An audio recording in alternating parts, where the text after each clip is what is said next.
Bonjour et bienvenue dans cette nouvelle vidéo. Alors aujourd'hui, je vous emmène avec moi en petite balade sur route de campagne. On parle souvent consommation des voitures électriques en ville ou sur autoroute, mais moi ce que je peux vous dire, c'est qu'autant certaines voitures sont qualifiées comme citadines, et pourtant elles sont aussi très efficientes sur nos petites routes de campagne. Par exemple, la Dacia Spring, la Fiat 500 ou toutes ces autres petites voitures.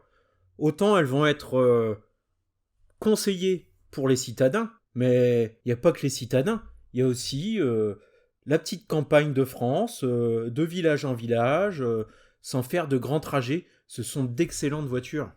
Ça tombe bien là, parce que mes 100 derniers kilomètres, justement, c'est plutôt ce type de route que j'ai emprunté. Donc, je vous embarque dans mon dernier petit trajet, 25 km aller, 25 km retour. Il n'y a pas de grands axes routiers pour aller là où je me rends. Donc, pour faire simple, je vais pas souvent aller au-dessus du 80, même 80, hein. Même si la limitation elle est à 80 sur une petite route défoncée entre deux villages, c'est rare qu'on les atteigne. Côté conditions climatiques, bon, c'est pas désastreux, mais ça pourrait être pire. Il fait 13 degrés et il pleuviote. Je suis parti depuis environ 17 km et ma consommation est un petit peu en dessous des 12 kWh au 100 km. Sachant qu'en plus, j'ai pas fait de préchauffage de la batterie, c'est pas mal. Ce qui m'étonne aujourd'hui vachement, c'est que dans le monde du thermique, les constructeurs affichent vraiment en gros les consommations des véhicules. Celle-ci, elle fait 3 litres au 100, 6 litres, 5 litres. Mais côté électrique, on s'en fout royalement. C'est pas un argument de vente. Ce qu'on va vous annoncer, c'est l'autonomie de la voiture. Et souvent, l'autonomie, ça va aussi dépendre de la taille de la batterie. Et étrangement, dans le monde du thermique, on ne vous dit pas combien de quantité d'essence peut contenir le réservoir. L'argument de vente côté véhicule thermique, ce n'est pas ce véhicule-là, il peut faire 2000 km. Parce qu'il a un super réservoir qui peut contenir 200 litres. Et pourtant, du côté électrique, c'est bien cet argument-là qui est mis en avant. C'est comme ça qu'on se retrouve avec certains véhicules qui arrivent à faire aussi bien que notre SR+, mais avec une batterie bien plus grosse. Bien plus grosse en nombre de cellules, en poids et en coût de recharge. Et à ce petit jeu-là, il faut quand même avouer que notre petite SR+, elle s'en sort plutôt très bien. À sa sortie, il faut même se rappeler que Tesla avait complètement omis de communiquer sur la taille de la batterie. En effet, communiquer sur le fait que la voiture n'a qu'une batterie d'un peu plus de 50 kWh, c'est pas très vendeur face à la concurrence. Par contre, ils savent très bien faire des moteurs qui consomment très peu, et la Model 3 possède aussi un coefficient de pénétration dans l'air qui est parmi les plus faibles. Alors ce coefficient, c'est ce qui est désigné souvent par le sigle CX. Alors celui de la Model 3 est de 0,23. Et là, elle a tous les avantages d'être une berline. En effet, les SUV, pour eux, c'est bien plus compliqué d'avoir un CX raisonnable. Pour les constructeurs, c'est tout le temps un compromis entre la meilleure aérodynamisme. 1, 2, 1, 2, allez, on se reprend. Voilà, je voulais parler de l'aérodynamisme et de l'esthétique. En effet, avoir un bon CX engendre forcément des compromis esthétiques. Parmi les points qui peuvent améliorer cette pénétration dans l'air, c'est par exemple l'absence de poignée qui dépasse des portes. Ça, la Model 3 l'a déjà. Même si c'est vrai, d'un point de vue pratique, il faut s'y faire. Moi, perso, ça me dérange pas du tout. Mais ça m'amuse toujours de voir une personne qui ne connaît pas la voiture essayer d'ouvrir la portière. Ensuite, il y a pas mal de nouvelles voitures qui ont l'absence de rétroviseur, remplacées par des petites caméras avec deux petits écrans à l'intérieur. Au niveau des roues, on a ces aéro-wheels qui, certains trouvent moches. Moi, je m'y suis fait. Mais dit idéalement, il aurait fallu encore aller plus loin et carrément mettre un carrossage au niveau des roues. C'est le cas, par exemple, de l'excellente Honda Insight, une des premières hybrides. Avec son excellent coefficient de pénétration dans l'air, elle arrivait à faire du 3 litres au 100. Bon, pour en revenir aux images qui tournent là en arrière-plan de mon dernier trajet, vous avez vu, hein, petite route de campagne, je peux pas aller bien vite de toute façon. La plupart du temps, c'est de la traversée de village avec des petites routes plutôt mal entretenues ou du moins qui ne sont pas faites pour rouler vite. Et là, justement, j'arrive à destination, proche d'une ville. Le panneau est loin. Je commence à décélérer tranquille pour récupérer le maximum d'énergie et être à 50 à l'entrée de la ville. Donc il faut aussi savoir anticiper un minimum. Bon voilà, j'ai fait ce que j'avais à faire. Maintenant, retour dans l'autre sens. Donc vous pourrez aussi du coup constater, vu que c'est un aller-retour, ne me posez pas la question, ouais, t'as eu des bons résultats parce que y avait plus de déclivité que de montée. Non, lorsqu'on fait des allers-retours, tout ce qui est descendu est remonté à un moment donné.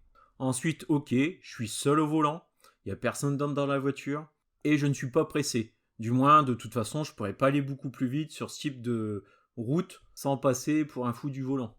Et puis, même à la campagne, on n'est pas seul sur les routes, il y a aussi des gens qui sont devant, je suis la circulation. Il y a la pluie aussi qui s'est arrêtée sur le retour, donc forcément, le score retour est un petit peu mieux.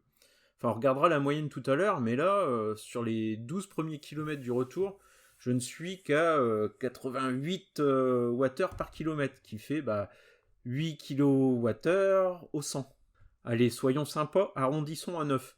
Mais même 9 c'est extra comme moyenne. Hein. Moi, je connais pas beaucoup d'autres véhicules capables de faire si peu. Alors vraiment, oui, là, presque 1 an et demi après mon achat, hein, je suis toujours aussi satisfait de cette Model 3 et je la regrette vraiment pas.